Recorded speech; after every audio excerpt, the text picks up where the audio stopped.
All right, let's talk about someone who completely changed the game, who totally flipped our understanding of the universe on its head. He was a musician, a mathematician, and most importantly, a revolutionary thinker who dared to do one simple thing: look up.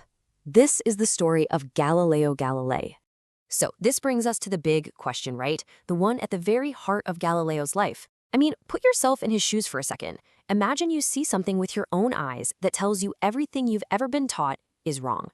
What do? How do you convince an entire world to change its mind? For Galileo, the answer was just so simple. But wow, was it powerful. You don't just argue, you don't just debate theory, you look, you observe, and you let the cold, hard evidence do the talking. And that simple idea, it put him on a collision course with history. So, where does a guy like this come from? How do you get the guts to challenge, well, everyone? It all started when he was young. See, Galileo was never your typical sit down and memorize kind of student. He was just a different kind of learner from day one. He was born in Pisa, Italy, and his curiosity was just off the charts. While all the other kids were buried in ancient books trying to memorize what people had said centuries ago, Galileo, well, he was outside, actually looking at the world. He just knew that seeing something for yourself was way better than hearing about it secondhand. And this really shaped his whole worldview. For him, nature itself was the ultimate book of truth. It wasn't something you just read about in other people's writings. No way. It was a book you had to read for yourself, and he believed it was written in the language of math and science. And that mindset, that way of looking at the world, it set him up perfectly for the moment a brand new invention fell into his lap, a tool that would give him a new window into the cosmos. Now, here's the thing. Galileo didn't invent the telescope, but when it first showed up, most people thought, hey, cool toy, or maybe this could be useful for spotting ships at sea. But Galileo, he saw something else entirely. He figured out how to make his own, way more powerful versions, and then he did the one thing that changed everything. He pointed it up at the night sky. And what he found up there, it just completely shattered the old world. You ready for this? Let's take a look. First off, the moon. It wasn't this perfect, smooth, heavenly orb like everyone thought. Nope. It had mountains and craters and valleys, just like Earth. Then he pointed his telescope at Jupiter and saw these tiny little lights circling it, moons, proving right then and there that not everything in the universe revolved around us. And the Milky Way, that fuzzy cloud across the sky, it wasn't a cloud at all. It exploded into a sea of countless individual stars.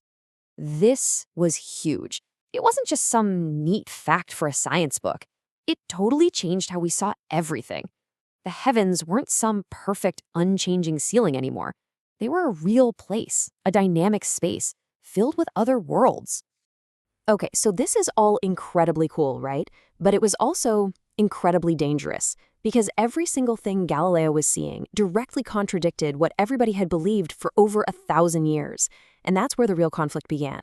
You see, for centuries, the official story was simple. Earth is the center of everything.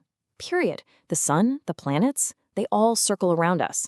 But Galileo's observations, especially of Jupiter's moons and the way Venus showed phases just like our moon, it all pointed to a completely different, radical story.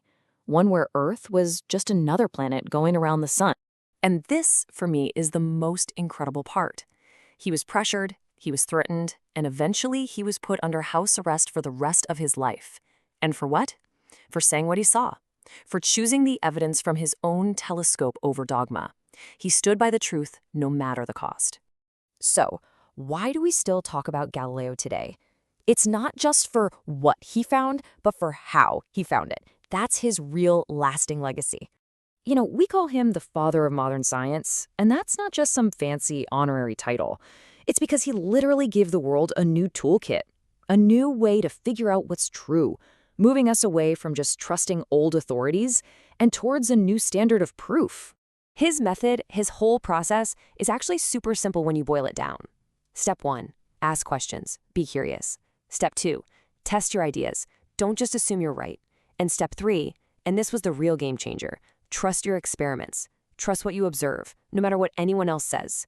That's basically the scientific method right there. So Galileo passed away in 1642. But that way of thinking, that relentless chase for evidence-based truth, it's still with us. It's the engine that has powered pretty much every single scientific discovery since, from figuring out DNA to landing rovers on Mars. There's this quote from him that just nails it perfectly. He said, "All truths are easy to understand once they are discovered." It's like the answers are always out there waiting for us. The tough part isn't getting it. The tough part is being brave enough to look in the first place. And that really brings it all back to us, doesn't it? Galileo cracked open a window to the universe and taught us how to look through it. So the question for our time is this: what are the things we believe today that are just waiting to be challenged? What truths are out there waiting for someone curious and brave enough to finally see?